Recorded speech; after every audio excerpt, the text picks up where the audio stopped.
Iypt, not our team. Okay. Please start. Hi, I'm Adrian, and I'll be representing Team UK for the problem 13 mark third count. So first off, what is problem asking? So the basic concept is that when patterns of closely spaced non-intersecting lines are overlaid on a woven material, these Moiré fringes are actually observed. But then what we're trying to do is use this phenomenon and design an overlay so that we can find the thread count of the fabric. And what we're going to do is we're going to change relevant parameters to determine the accuracy as well as the reliability of the marker. Alright, so just a few about parameters. So first off, we're going to investigate the complexity, so simple or complex patterns for the way that the fabrics are actually weaved together. And another one is the orientation of the measurements. So it is the angle to which the more thread counter overlaps with the fabric. And also, the thread count of the fabrics are going to be varied so that we can investigate the relationship between high thread count materials and lower thread count materials and see if that still applies. So the theory behind it is that it's superimposition, where two sheets of material with patterns of closely spaced non-intersecting lines, which we will now call gratings for now, just to save time, are overlaid. The overlap of these two layers adds the layers of the lines together, similarly to that of waves, or or it's analogous to kind of like a beat pattern.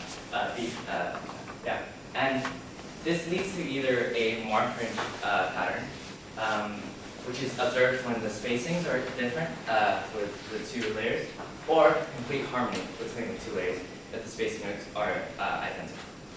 And just to go back, the third point is the thread counter actually relies on the concept of magnification of the displacements by the Moiré effect, so that you can actually see these thread counts that you normally wouldn't be able to see by the naked eye or play with. So what we first did is we investigated how the layout of the Moiré thread counter would be. So as you can see here, this is just a reference frame. So these numbers are actually just labels for the lines. So just saying, this is the 5th bright fringe, or this is the 7th, this line. And so bright fringes are actually formed from the geometrical loci of the points of intersection between the two gratings. And the dark fringes are formed by the paths, through which the points of intersection overlap. Points of intersection, and therefore they overlap, and this means that the light intensity is at its minimum. And the reason why we don't see just parallelograms is because our eyes actually approximate and just see it as just a beam. So first off, we actually designed two lines just to represent these two gratings. And so deriving an equation for when the lines have an equal grating pitch, which is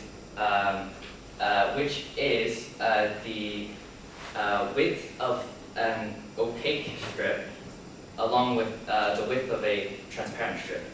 And so in this case, the p's are equivalent so that we can actually form this equation, which we will then see the effect of in the next slide, which is a video that we can play, I believe. And so what you see here is that the bright fringes are actually approximated correctly, like so. And it shows that, therefore, the formula that we produced was correct. And yes, if we move on to the next one.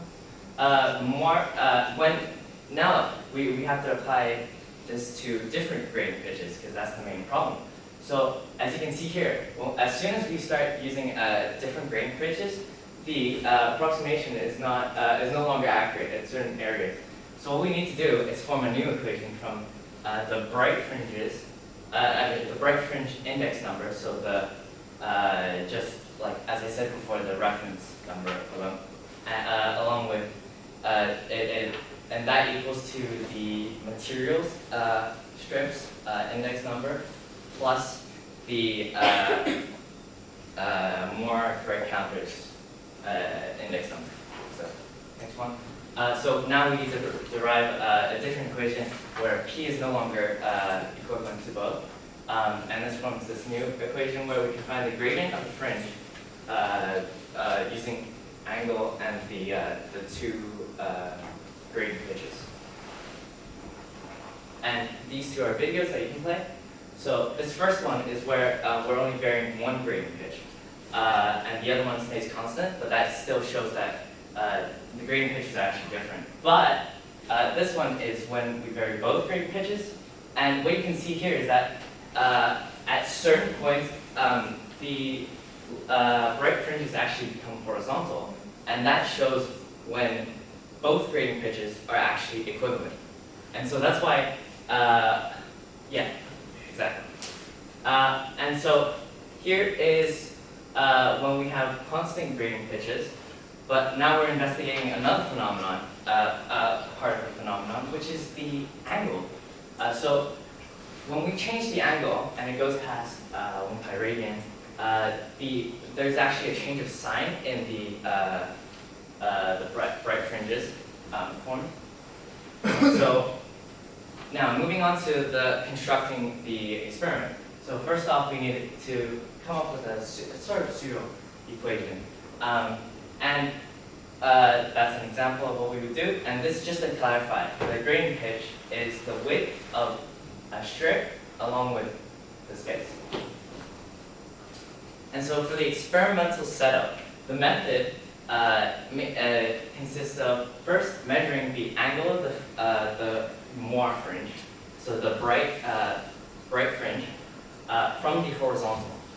And so what we then do is we measure and calculate the gradient of the fringe. And so now that we've got the angle that we measured, as well as the gradient, we can then calculate the predicted angle between the Moiré thread counter and the gradient, because so then we can then compare the calculated to the measured and see the accuracy of the method. And then we used another where we would verify the method. So first off, we would measure the number of vertical and horizontal threads per 1 inch squared of material. And to clarify, we're using inches because that is predominantly the units used for thread counts. And thread counts are actually measured by the sum of the vertical and the horizontal per units per 1 inch squared of the material. So in this method, we would first measure the thread count using the Moiré thread counter, and then we would compare the values of that 1 inch squared of threads with the value that we got from the Moiré thread counter. And so these are just the basic equipment that we need to use. And so this is the experiment setup. That's the 1 inch squared grid out, so just to measure each one. And this is the gradient of known thread count because we designed it digitally using a Adobe Illustrator. This is the fabrics of different complexity. So this is linen, denim, and Oxford cloth. And this is the Moiré thread counter overlay that some of you may have currently playing with. Okay. So this is the experimental results. And you can tell that for the errors, it was we believe it's mostly due to just human error when we're measuring the angles and so on. And so the experimental method, this is another demonstration for those who haven't actually done the Moiré thread counter. As the Moiré thread counter actually changes angle to the gradient behind, the same behavior that we predicted using the graphs are exhibited. So first off, the bright fringes are formed when the gradient pitch of the two sheets are equal, and they're always horizontal, like that one right there. And so the gradient of the bright fringes only changes when the gradient pitch of the Moiré counter is varied. So you'll see that it increases in steepness from there on. And the change of sign that we initially saw when we changed the angle with the graphs is shown here, where as soon as it goes past a certain point, it does so.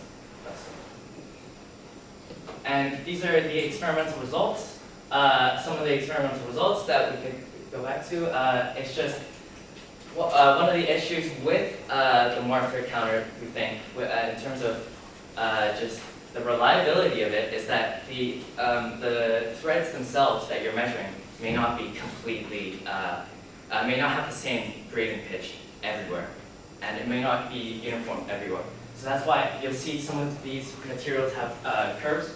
But the thing with this is that it's a collection of a large number of points that form these curves. So if you get the average, then it's fine.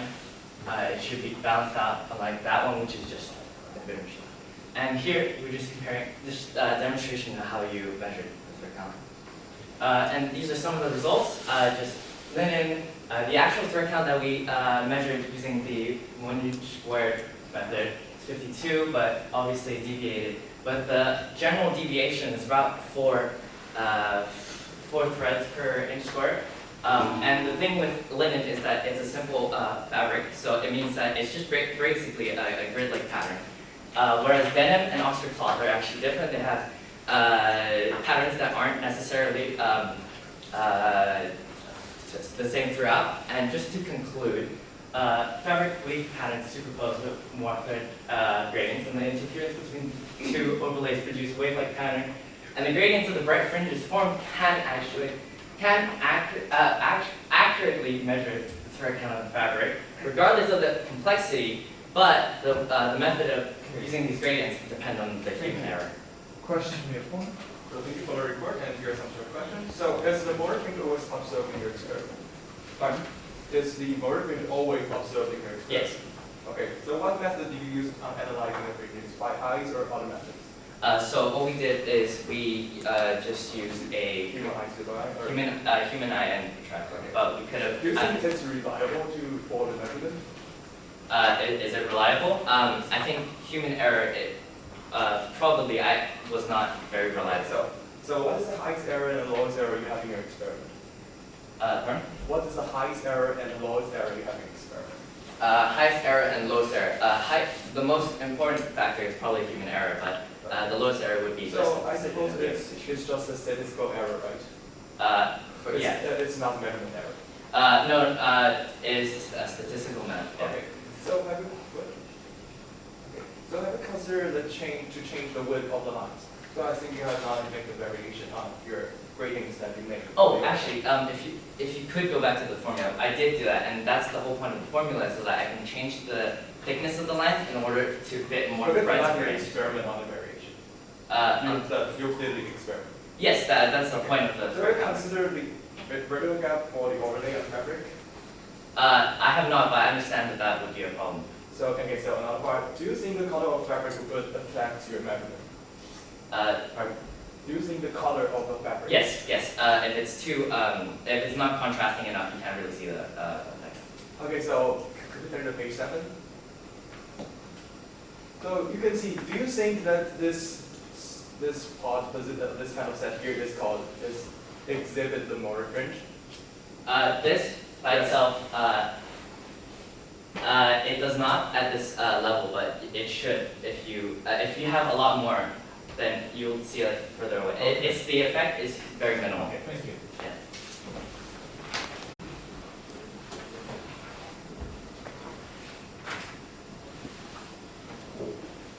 So good morning everyone, I'm the opponent from Taiwan, and today I'll be proposing the problem number 13.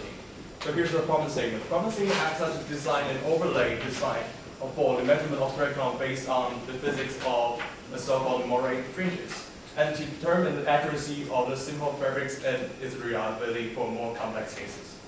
So here's the structure of solving problem for the opponent. So first we will be investigating on the Moiré fringe and the mechanism of the formation of Moiré fringes. including as stated by one is the superimposition, which is interference inside the system, and that's why they design the overlay structure and discuss its accuracy, which is regarding the methodology and the definition of accuracy, but which I believe their definition of accuracy is unclear, which I believe we have more detailed discussion later in the next phase. And lastly, to test for more complex fabrics, which I believe they reported to conduct more content inside this part. Okay. So here's the strong and weak parts of the reporter's report. So firstly, they provided us a very comprehensive theory regarding the inclined lines, which is parallel each other.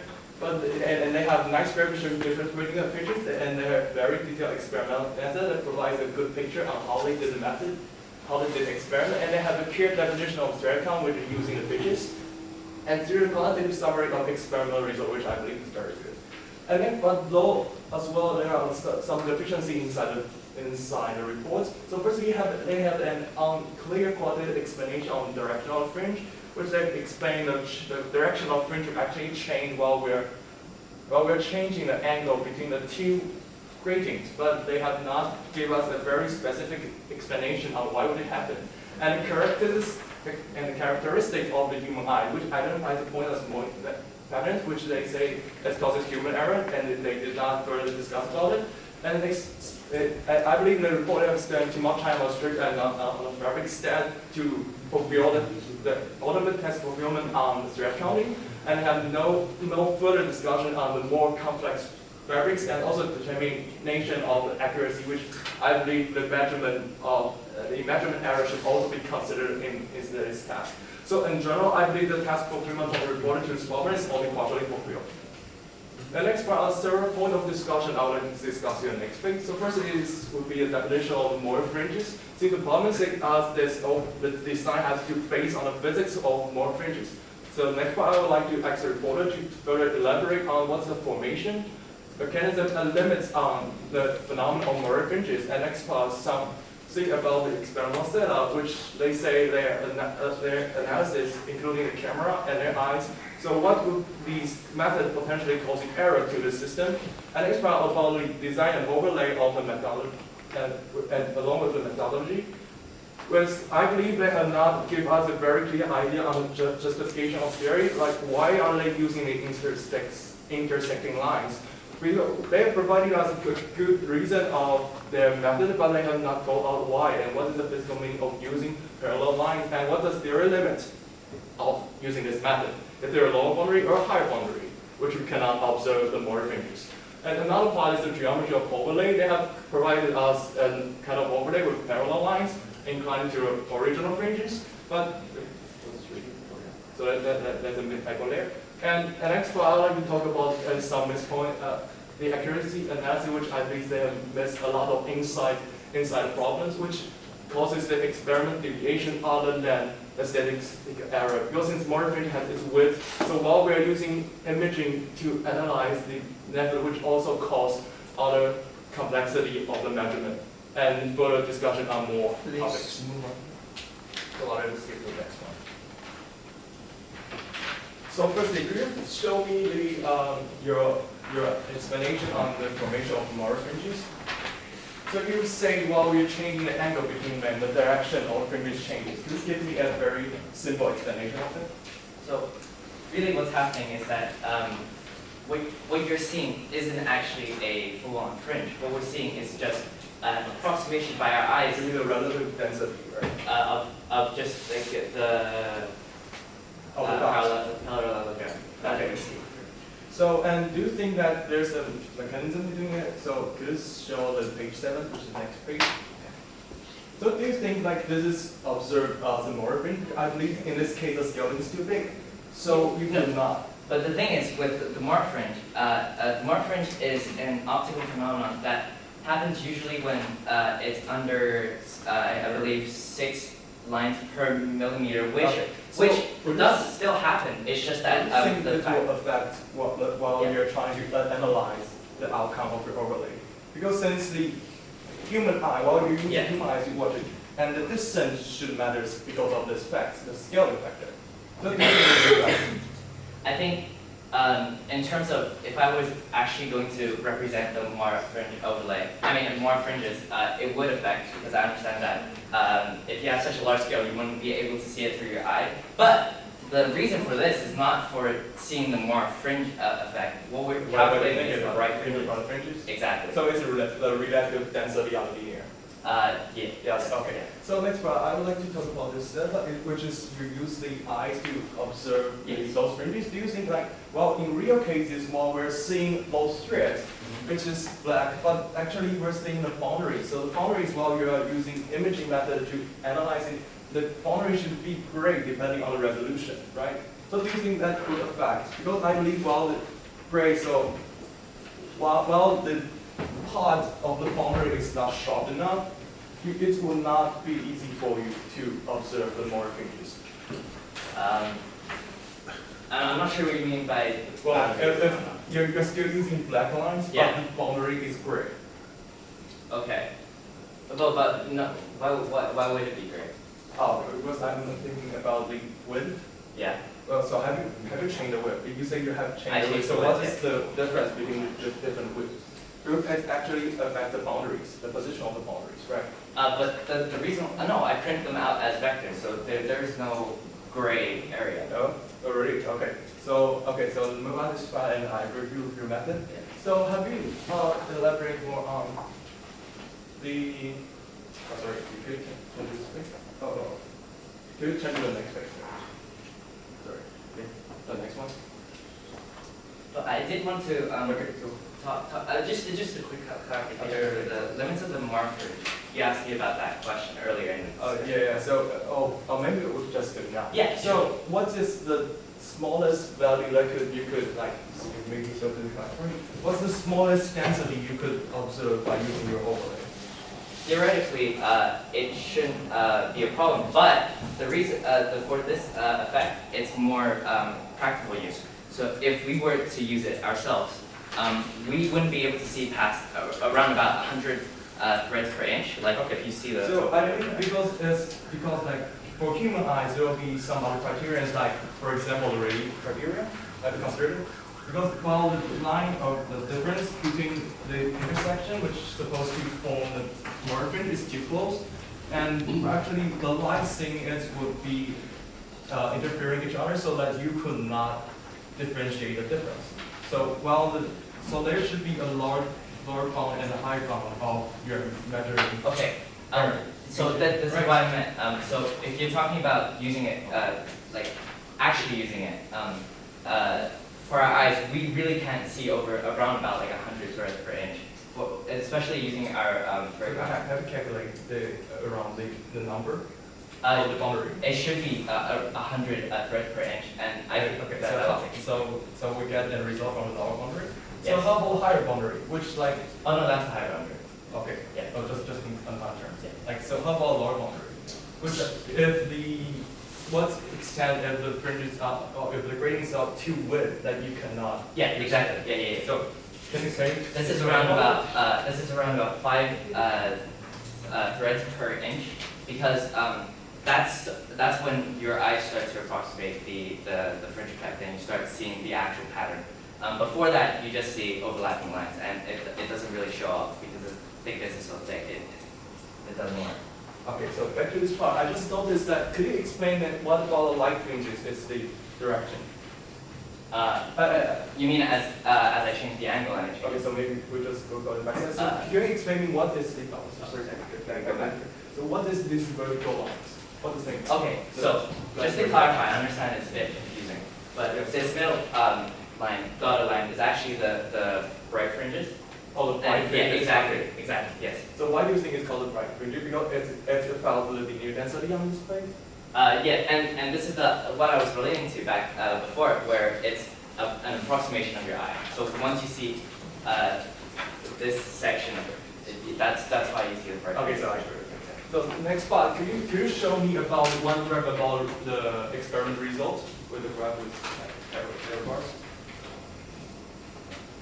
Oh yeah, so could you explain, because I've seen that there's a very big deviation compared to the value. Yes, and I completely agree, and I think if I were to improve the experiment, I would, instead of using just a rudimentary protractor, Okay, and so just human error. just I would mentioning check that. it. The Moiré thing you observe should be like something like this, which Yeah. is a width. So have you considered the width might also affect accuracy and which could be contained in your report?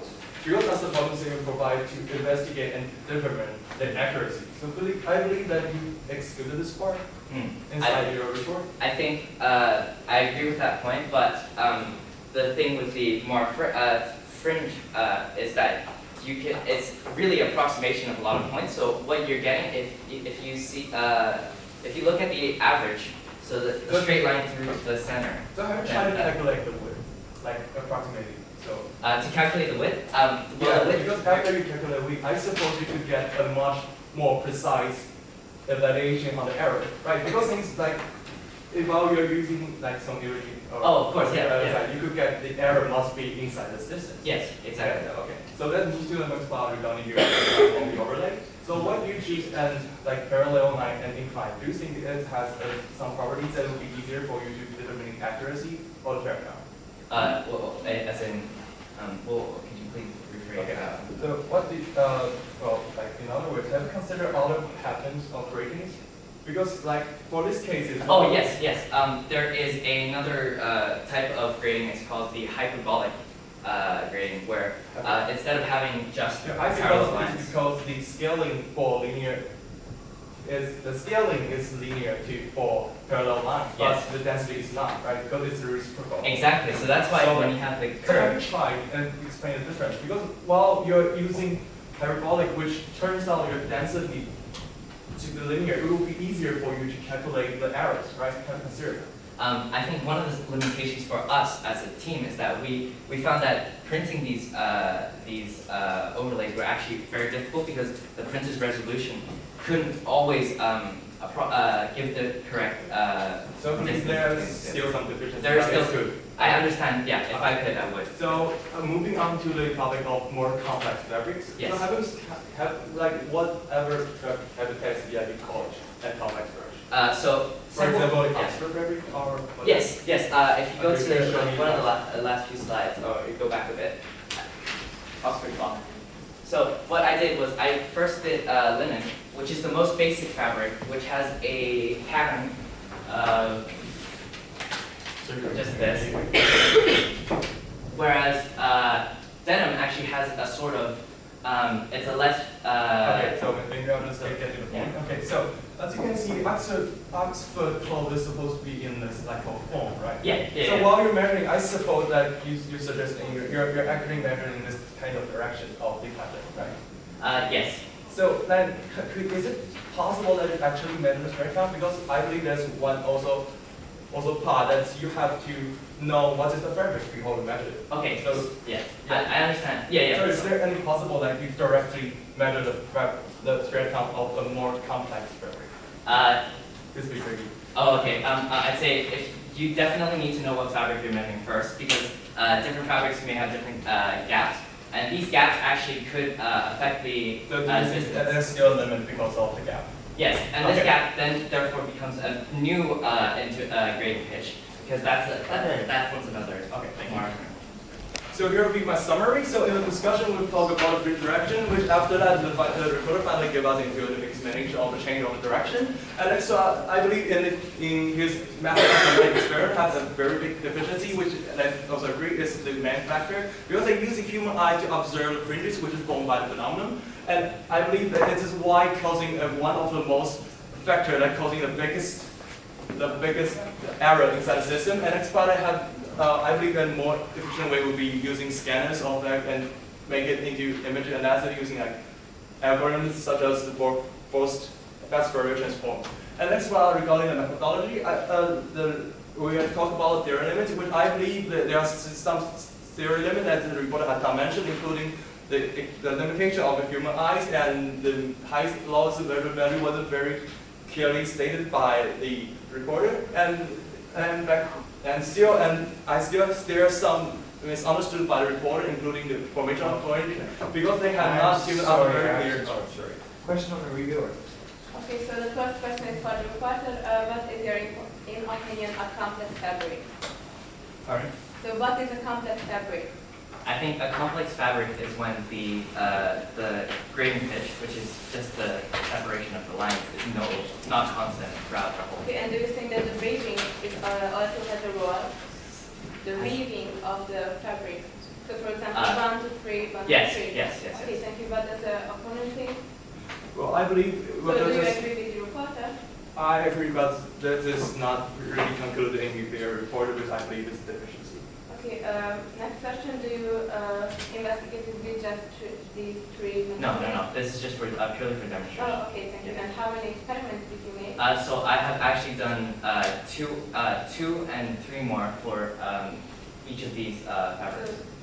So 2 simple, 2 complex. And Two of each. So two okay, linen. yeah, and how did you print your overlays? Did you use a laser?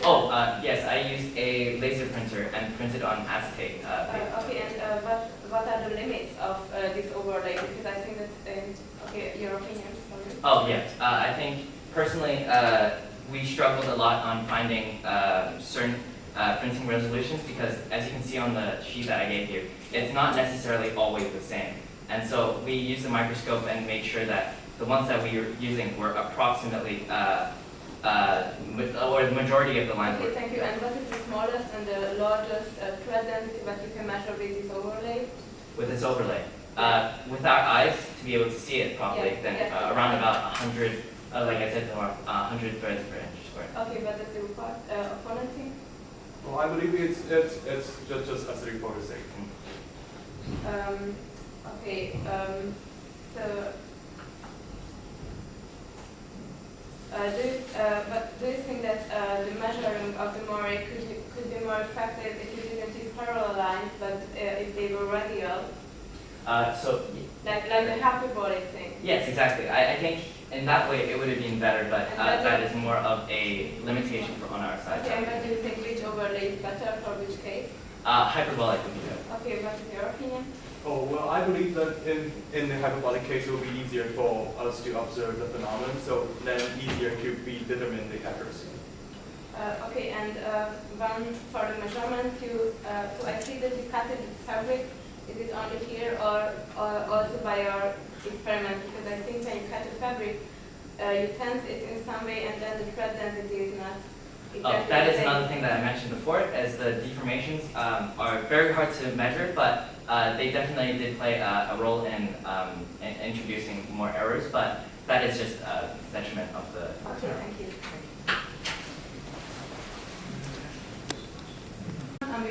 I'm from the team of Hungary, and I'm going to review the problem number 30, Moiré counter. So first of all, for the report, I think that he designed an overlay which was working for the fabric. So also for simple and complex fabrics, which I found really interesting and nice. So he explained so he had really good animations explaining what is Moiré phenomenon. Although sometimes it was hard to follow, and he didn't really explain how it looks like, for example, by complex fabrics. So he didn't visualize them. The point by complex fabrics is still unclear, and he investigated several parameters, such as the thread density and complex fabrics from more fabrics, but he did have a low number of measurements which was visible by the error bar. And yeah, that he didn't really fit his theory. So overview of the opposition. So I think that he gave a brief overview of the presentation, but it was a little bit too short, in my opinion. He pointed out several weaknesses of the report. For example, that he explained the complex fabrics not really well. He cleared that there are limits of his theory, and that he spent too much time on stripes instead of fabrics, which exactly that was. So now the discussion. The opponent didn't really talk about theory. Sometimes the time management wasn't that great, and he hadn't always an opinion on the questions he was asking. He was just asking something, and then okay, so let it go. But I found it really interesting how he brought the new physics in the different gratings, but also my question was with the radial lines, but can show a hyperbolic pattern in the Moiré. So now the evaluation of discussion, the opponent asked why there are more fingers. The reporter explained that this is an optical phenomenon, and I totally agree because it is what the text says, that it's only a geometrical phenomena. The next was the limits of the theory, which in my opinion is one of the most important things in the discussion. So the reporter said that it has limits, but in my opinion it's totally okay for fabric. And the opponent say that there should be boundaries because of the limits of the eye. And yeah, in my opinion, and it can be observed for more than 100 threads per inch. For example, in the nature, we can see Moiré, I think, everywhere. So the next was the deviation in the error. The reporter said that he should have made more experiments. I agree, more experiments should have been made because also the tendency between the theory and the experiment wasn't even the same. So yes, I agree that the more experiments would have made the error deviation a little bit less. The next discussion point was the other patterns of grading. It is also very important, in my opinion, because we agreed that the hyperbolic overlay is probably the best. But the reporter said that the printing is difficult. In my opinion, it's not so difficult. He just has to use technology like anti-alias. And yeah, the opponent said that the scaling is linear for parallel lines, and it is easier with hyperbolic. And yes, I have to agree in this point with the opponent because I think that this overlay is the most effective one. Okay, thank you. Final remarks to the report. Alright, so I will be rushing through quite a lot of these things here. Your points, opposition and reviewer, you did fantastic. Okay, first off, just experimental deviation. I understand that there was quite a lot of errors that I could have taken into account, such as human error and so on. And I think in the future, if I were to do it again, I would definitely use a digital method of taking a picture of it and making sure that it's directly on the more fringes.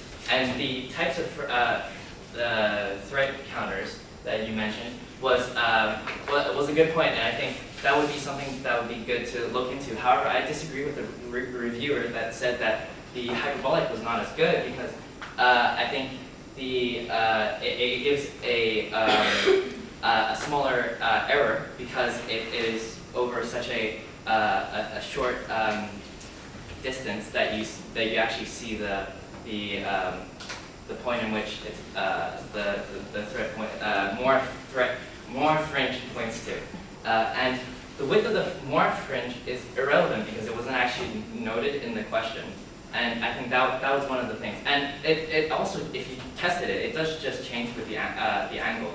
But if you took the mid-center of it, it would give you the accurate result. And when you talked about so some of the things that we should have talked about as well was the uncertainty, because I didn't seem to bring that up as much as I would have liked. But the uncertainty actually increases as the grading pitch increases because there are more threads per inch squared. However, I think the opposition was correct when they said it was the limits of the eye that we couldn't actually see it properly, because the whole point of the more thread counter is because our eyes can actually perceive it. So even if it shows up in a photo of it, we ourselves would not be able to see the effect. Questions from the jury? Oh.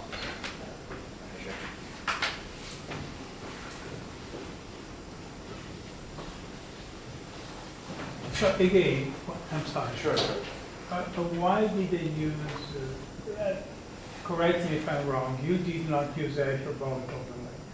I did not know. But can you give us a reason? Well, Is it a limitation of your resources or? I believe it was a limitation of the resources because we didn't have the access to printers that could actually print to that precision without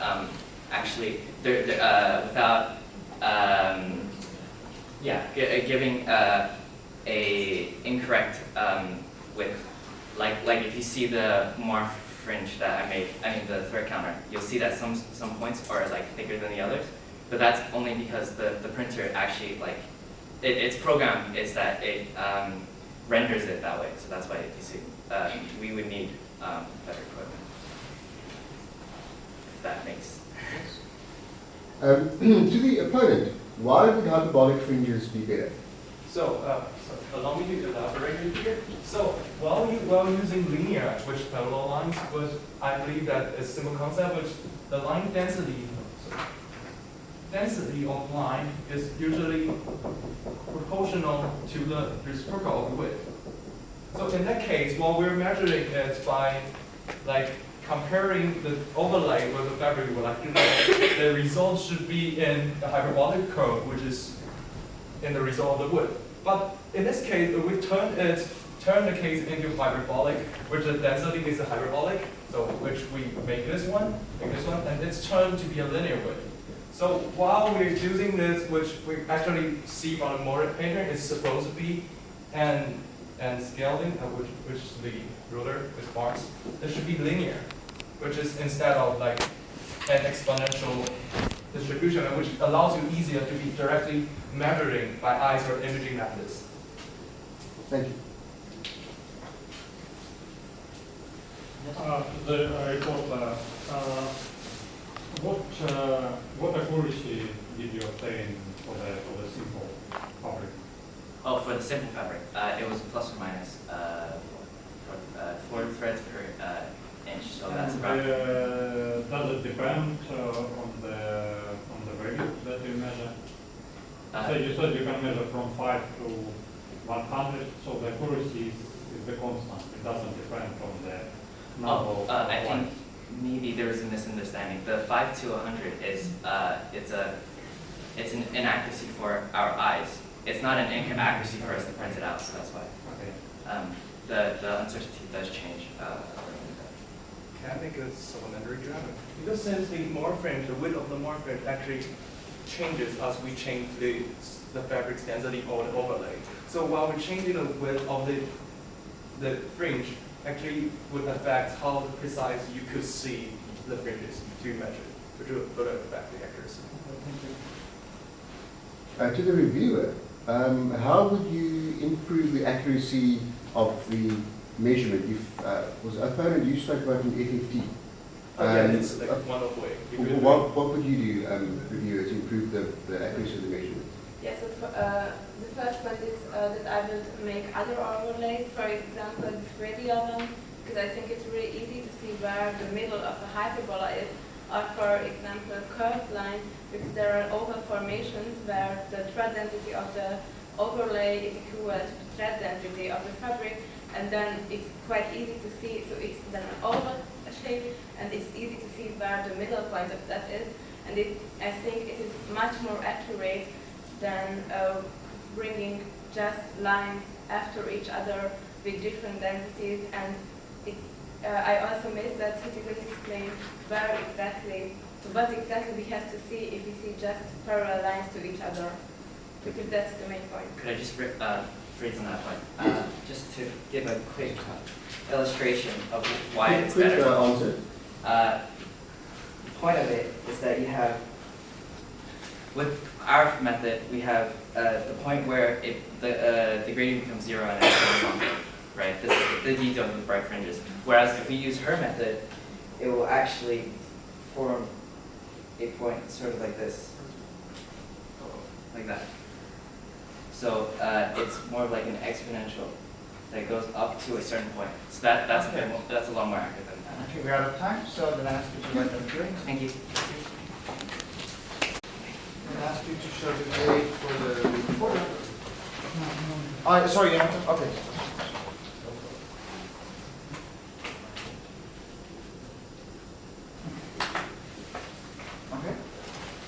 So, grade for the reporter.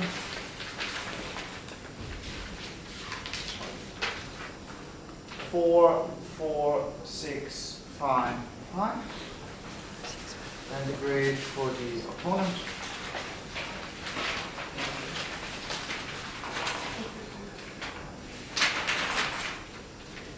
6, 7, 5, 7, and 8. And then finally grade for the reviewer, please. 7, 7, 6, 8, and 7. Thank you.